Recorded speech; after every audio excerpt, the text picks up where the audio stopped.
Hello, Buckeyes. I'm Christina Johnson, president of The Ohio State University, with this week's Health, Safety, and Wellbeing Update. Thank you, students, for enjoying the spring game safely and responsibly. I was especially touched by the outpouring of support for the late Dwayne Haskins Jr. and his family.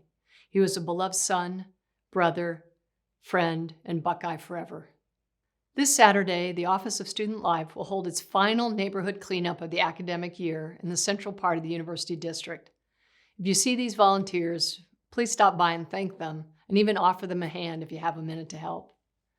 This is the last full week of classes, and congratulations, we've almost made it to the end of another semester. I know how stressful this period right before final exams can be, and the university offers a variety of free resources.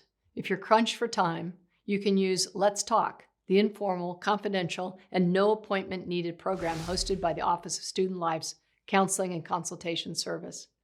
Let's Talk benefits students who might need support from a licensed clinician rather than traditional counseling. As always, visit the Counseling and Consultation Service website for a full listing of mental health support resources from across the campus. Please press button 4 ticket. Finally, I want to update you on the progress we're making on additional safety enhancements. We've now installed cameras at the Ohio Union North and South parking garages. We've also begun installing cameras at the 9th Avenue East and West and the Safe Auto garages.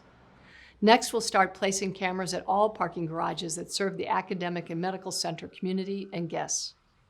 We're also making progress on our new license plate reader pilot program in the University District. Working with the City of Columbus, there are now more than 60 cameras in place to assist law enforcement officers with investigations in an area where so many of our Buckeye community members live. I'll be back next week with more updates. Enjoy your final week of classes, and go Buckeyes!